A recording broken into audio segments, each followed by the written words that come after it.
Bienvenidos a la mejor asesoría educativa. En esta oportunidad veremos todo lo concerniente acerca de la segunda ley de la termodinámica. Veremos que la misma se apoya en una propiedad de nombre entropía. Pero, ¿cómo se apoya en esta propiedad?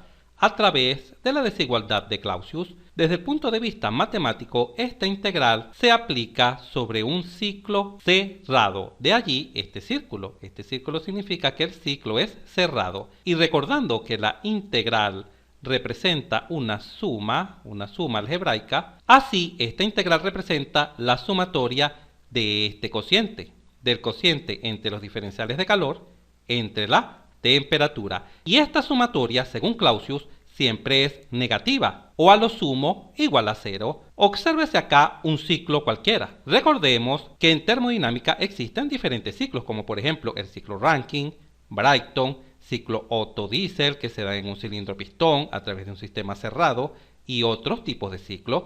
Los ciclos se caracterizan porque el estado de la sustancia regresa a sus condiciones iniciales, es decir, sufre una primera transformación de 1 a 2, luego de 2 a 3, de 3 a 4, pero finalmente regresa a sus condiciones iniciales. De allí su nombre ciclo. Ahora bien, observemos qué significa la desigualdad de Clausius. Obsérvese acá. Si aplicamos la desigualdad de Clausius a este ciclo, se deberá sumar todas las integrales de cada uno de estos cocientes, del cociente entre el calor y la temperatura. Obsérvese que en el proceso 1,2, la integral se escribe sin el círculo. ¿Pero por qué sin el círculo? Porque claro, el proceso 1,2 es abierto, va desde 1 hasta 2. Es decir, no cierra un ciclo completo. Por lo tanto, cuando escribamos esta integral, estamos representando únicamente un proceso. Pero cuando se escriba esta integral con círculo, estamos representando un ciclo termodinámico. Muy bien. Así se continúa sumando el resto de las integrales correspondientes a los diferentes procesos. Y esta sumatoria algebraica siempre será, repito, negativa, o lo que es lo mismo, menor que 0, o a lo sumo igual a 0. Hagamos un ejemplo numérico para dejar en claro esta importante desigualdad, ya que de la desigualdad de Clausius vamos a desprender las ecuaciones fundamentales de la segunda ley de la termodinámica apoyada en la entropía para resolver distintos ejercicios. Obsérvese acá este sencillo ciclo. En el proceso 1,2 entra calor a la sustancia es calentada. En el proceso 2,3 se calienta de nuevo, se le agrega más calor, pero en el resto de los procesos se extrae calor, es decir, la sustancia se enfría. Y quizás te preguntes, ¿pero por qué se enfría? Recuerda que la sustancia en un ciclo regresa a sus condiciones iniciales y si inicialmente fue calentada, lógicamente ahora se debe enfriar para que la misma regrese a su estado inicial. Vamos a dar algunos valores arbitrarios a estas integrales, al proceso de 1 a 2, 2,3, 3,4 y 4,1. Obsérvese acá debajo. En el primer proceso se calienta con un calor de 3 kJ, siendo la temperatura de 300 Kelvin. Como el siguiente proceso también es de calentamiento, el calor es positivo. Pero como los últimos dos procesos son de enfriamiento, es decir, la sustancia pierde calor, los calores son negativos. Y repito, estos valores son valores arbitrarios. Simplemente esto es para que visualices claramente el significado de esta integral, de la integral con un círculo. Muy bien, si efectúas esta suma algebraica, siempre dará negativa o a lo sumo igual a 0. Y quizás en este momento te preguntes, pero profesor, ¿cuándo dará negativa? Dará negativa menor que 0 para todos los procesos reales. Cualquier proceso real genera como resultado un valor negativo. Y dará exactamente igual a 0 en los procesos ideales. Y quizás también te preguntes, pero profesor, ¿qué sucede si aplico esta desigualdad a un ciclo y me da mayor que 0? Es decir, me da positivo. ¿Qué debo concluir? Debemos concluir que ese ciclo es imposible. Esto es lo que se debe concluir, debido a que jamás en ningún tipo de ciclo esta integral de la desigualdad de Clausius dará positiva. Nunca. Este tipo de ciclos simplemente no existe. Muy bien, continuemos. Tal como ya te mencioné, esta integral siempre da menor que 0 en los procesos reales. ¿Pero qué es un proceso real? Aquel que posee irreversibilidades, como por ejemplo la fricción, La fricción es una irreversibilidad en un proceso, en cambio dará igual a 0 en los procesos ideales. Y ojo, atención, existen dos tipos de procesos ideales.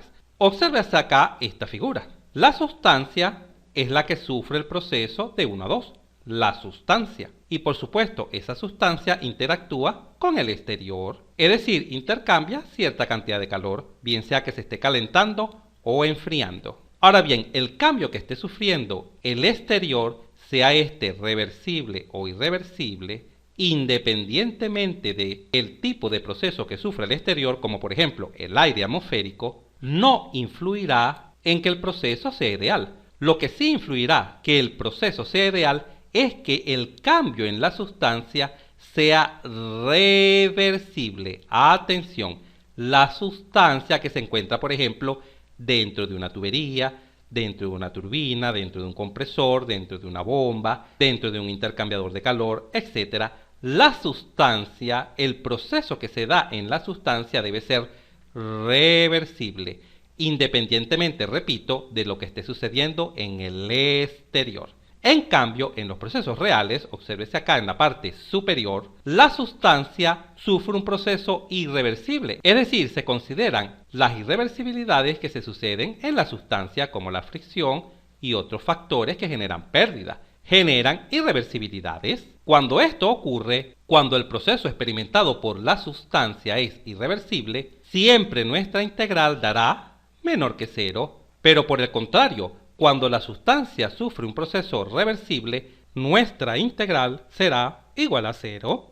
Cuando el proceso que sufre la sustancia del exterior, como por ejemplo el aire atmosférico, se considera reversible, y por supuesto ya sabemos que también la sustancia sufre un proceso reversible, repito, ambas sustancias, la interna que puede ser un gas ideal, un vapor, etc., y por ejemplo el aire que circunda nuestro proceso, cuando ambas sustancias sufren procesos reversibles, el proceso se llama simplemente proceso reversible. Por el contrario, cuando la sustancia del exterior se considera que sufre un proceso irreversible, mientras que por supuesto la sustancia en el interior continúa sufriendo un proceso reversible, este tipo de situaciones lo conoceremos como proceso internamente reversible. Por lo tanto, un proceso ideal tiene dos nombres: proceso reversible únicamente, pero ya sabes que esto significa que tanto el exterior como el interior se sufren procesos reversibles, y el segundo nombre son procesos internamente reversibles.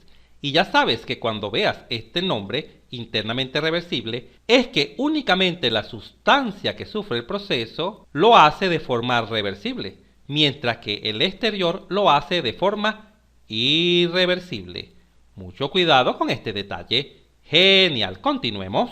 Ahora bien, ya sabemos que nuestra desigualdad de Clausius será igual a 0 única y exclusivamente para los procesos reversibles, para los procesos ideales, cuyos nombres son dos, tal como ya se explicó en detalle: procesos reversibles y procesos internamente reversibles. Ahora bien, ya sabemos que en los ciclos la sustancia recupera sus condiciones iniciales, ¿correcto? Justamente por eso se llama ciclo. ¿Y qué significa que recupera sus condiciones iniciales? Que la temperatura inicial es igual a la final, que la presión inicial es igual a la final, igual su volumen, energía interna y entalpía. Es decir, todas las propiedades regresan a sus condiciones iniciales. Por lo tanto, la variación de todas las propiedades siempre es nula, siempre es 0. Por ejemplo, vamos a explicar una de ellas, ya que el resto de las igualdades aplican lo mismo. ¿Por qué la variación de la temperatura en un ciclo es igual a 0?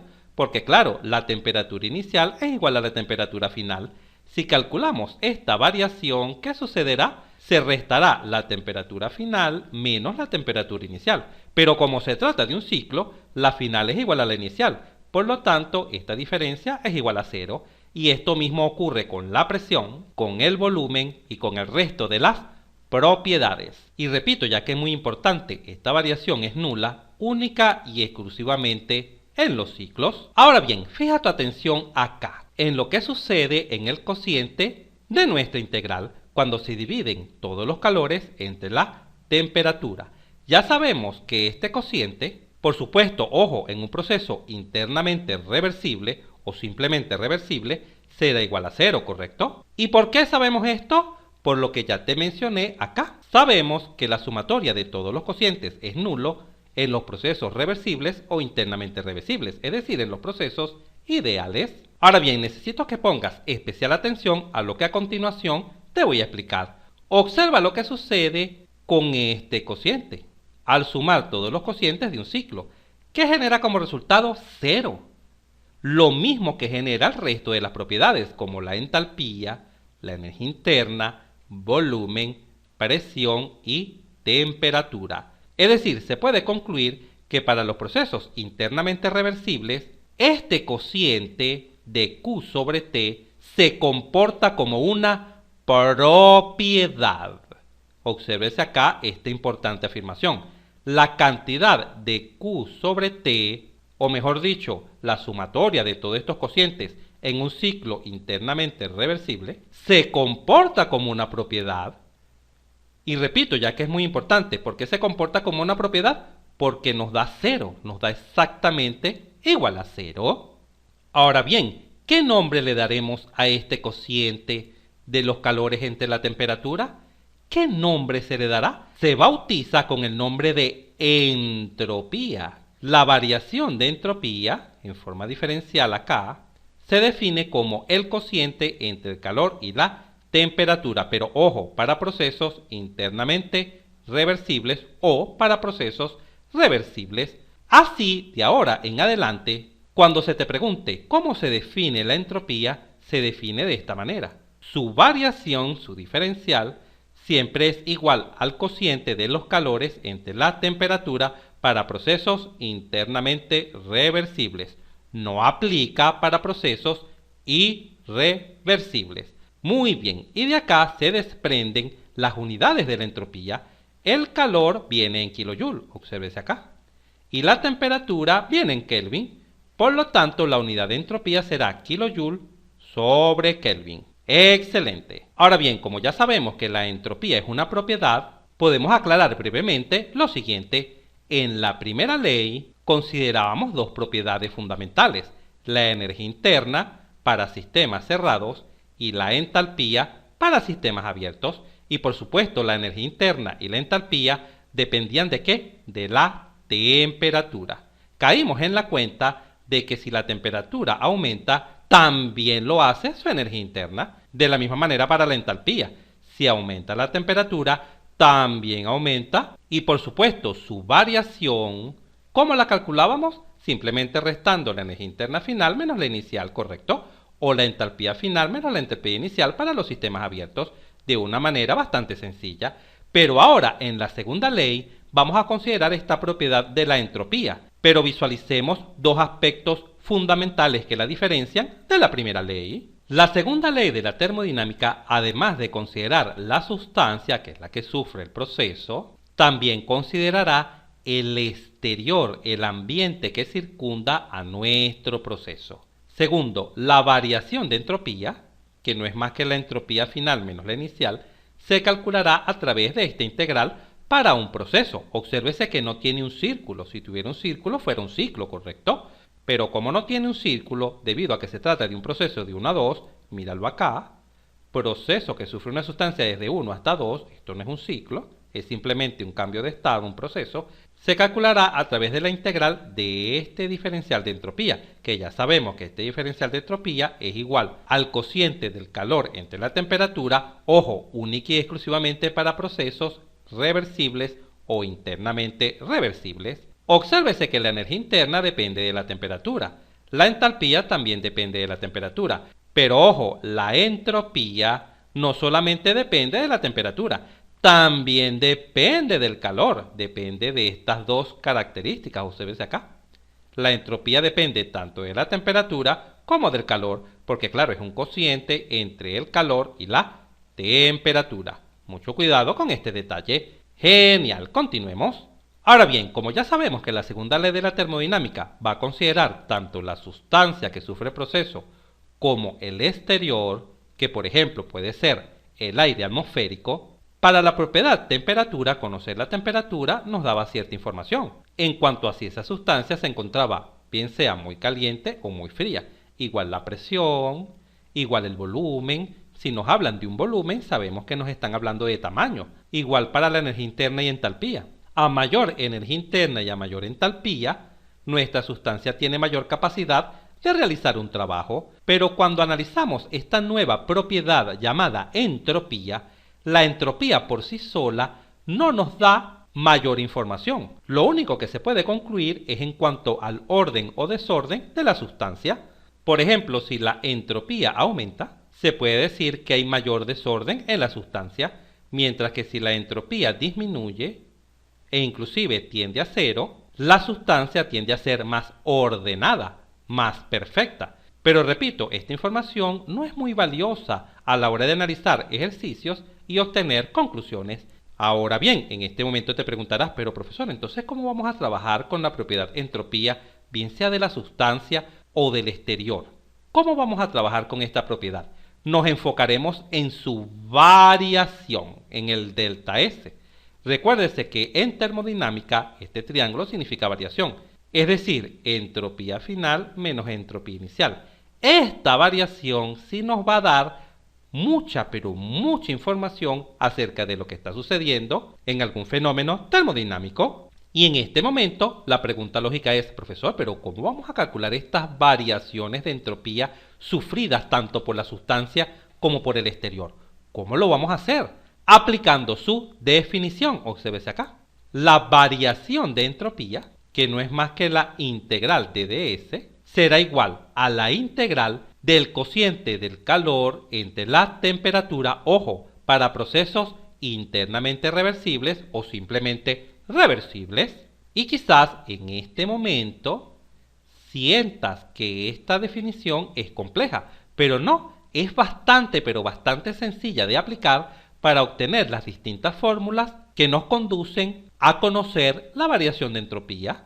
Ya lo verás en breve. Ahora bien, antes de continuar, obsérvese que la variación de entropía depende tanto del calor como de la temperatura. Pero ojo, la temperatura, cuidado, siempre debe estar en unidades absolutas, es decir, en Kelvin.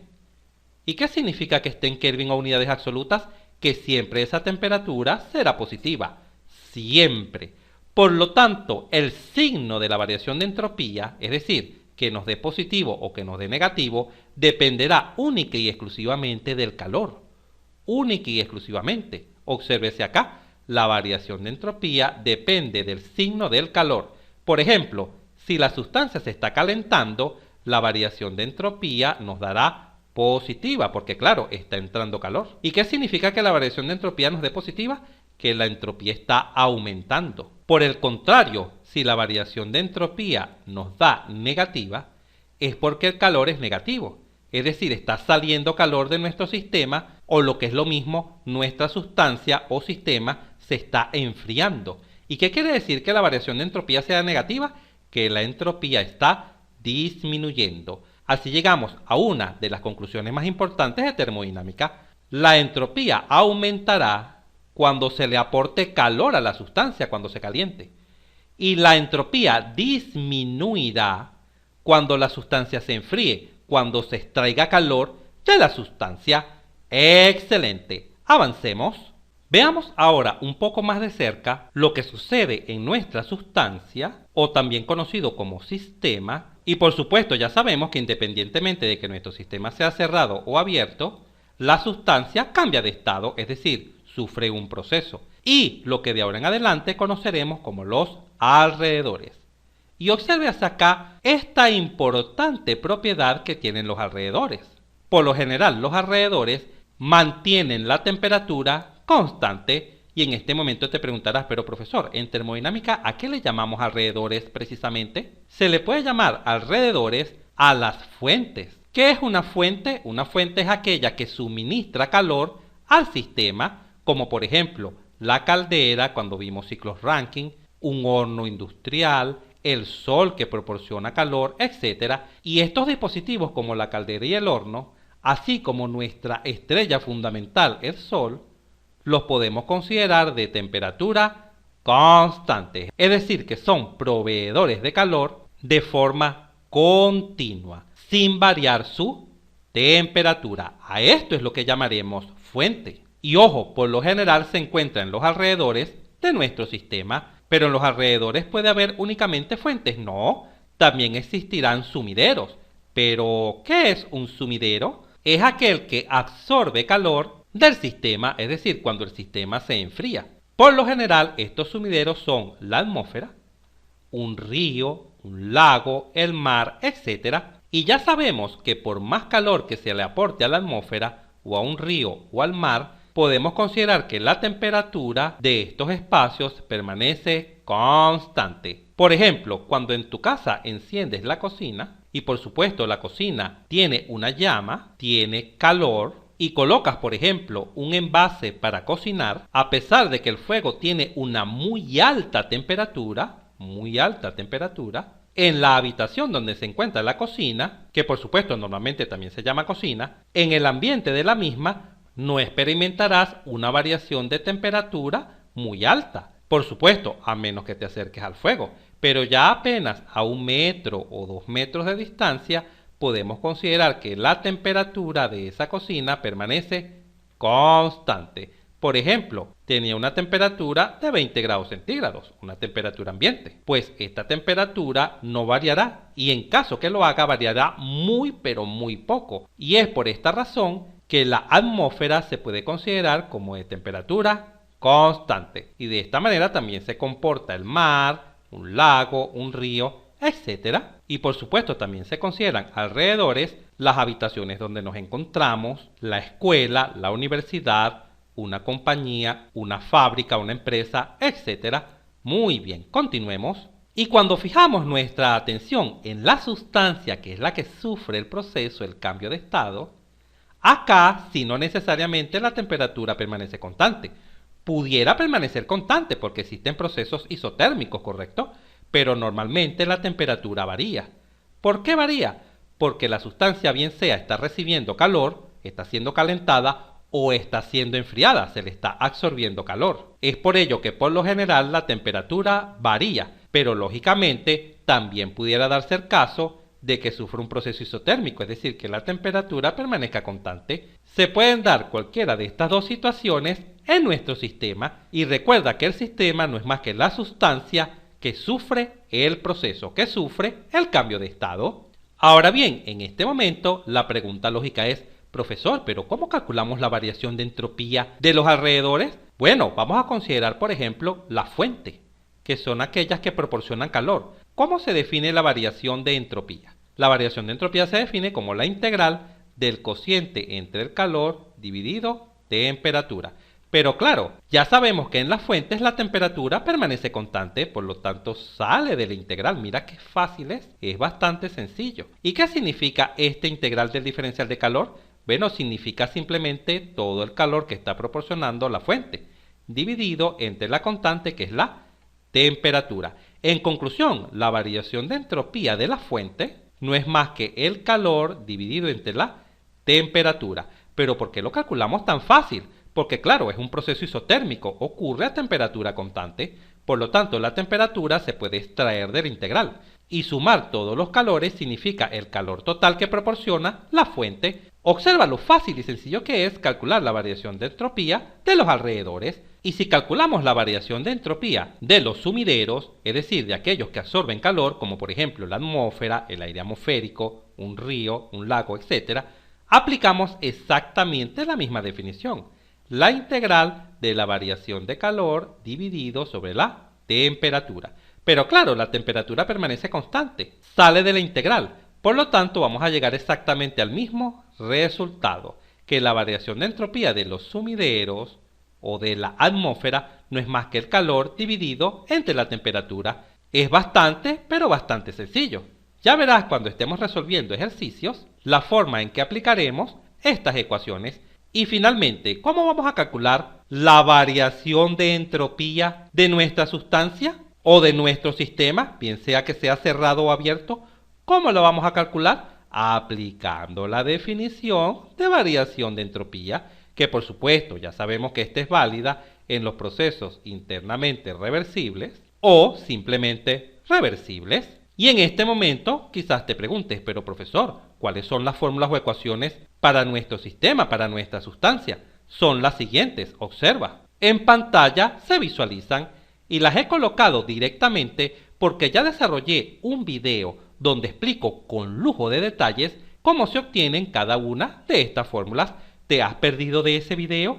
No te preocupes, acá en la Mejor Asesoría Educativa siempre te dejamos toda la mano. Entra acá en la esquina superior derecha de la pantalla y domina hoy mismo todas las fórmulas que necesitas para calcular la variación de entropía. Sin embargo, brevemente te puedo decir que cuando la sustancia se encuentra en estado sólido o líquido, para calcular la variación de entropía, cuando, ojo, esta sustancia aumenta o disminuye su temperatura, se obtiene con esta sencilla fórmula. La C de la sustancia, como por ejemplo la C del agua, por el logaritmo de la temperatura final sobre la temperatura inicial. Ojo, cuidado, siempre recuerda que las temperaturas deben estar en Kelvin. Mucho cuidado con este detalle. ¿Y cómo llevamos las temperaturas a Kelvin? Muy fácil, a la temperatura en grados centígrados simplemente le sumas 273 y listo, tienes la temperatura en Kelvin. Mucho cuidado. Mientras que si la sustancia se encuentra en un cambio de fase, ya sabemos que todo cambio de fase, sea de sólido a líquido, de líquido a gas o viceversa, de gas a líquido o de líquido a sólido, la temperatura siempre permanece constante. Por lo tanto, la variación de entropía de los sistemas que sufren un cambio de estado simplemente será dividir el calor entre la temperatura. Repito, la temperatura siempre permanece constante en los cambios de fase, eso ya lo sabemos. Y por último, ¿qué sucede si nuestra sustancia no se encuentra en estado sólido ni líquido, ni tampoco cambiando de estado, sino que se encuentra en estado gaseoso? Mira, un gas.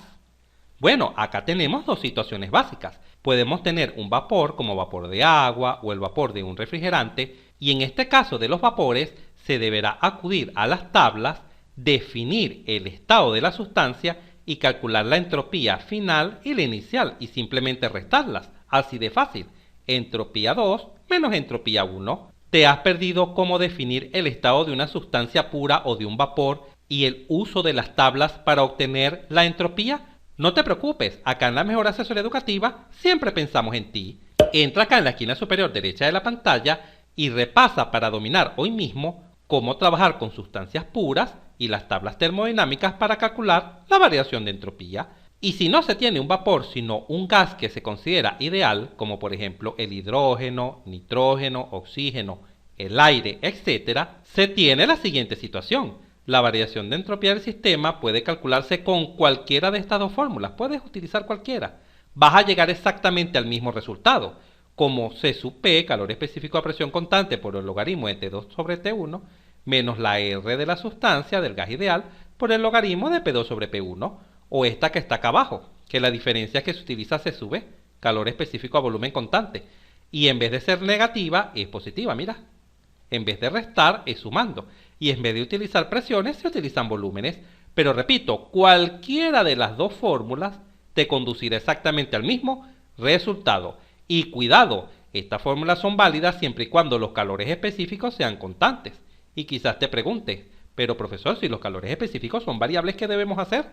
Esto lo explico con lujo de detalles en el video que ya te recomendé, en el que te mencioné que calculo con lujo de detalles todas estas fórmulas de variación de entropía. ¡Genial! No te pierdas nuestro próximo video, donde estaré explicando el impacto de la desigualdad de Clausius, la que hemos visto hasta este momento, para obtener dos fórmulas adicionales a esta que serán fundamentales cuando estemos resolviendo los ejercicios de termodinámica donde se solicite el cálculo de la variación de entropía o donde se solicite si el proceso sufrido por cierta sustancia es posible o no. No te lo pierdas. Hasta pronto. Si este video te fue útil, suscríbete a nuestro canal, así nos ayudas a crecer. Si te gustó, dale un like, y si conoces a alguien, algún compañero, amigo o familiar que le pueda servir esta información, por favor compártela y continúa aprendiendo de forma rápida y fácil sobre este tema mirando este video para que veas cómo entenderás mucho más este punto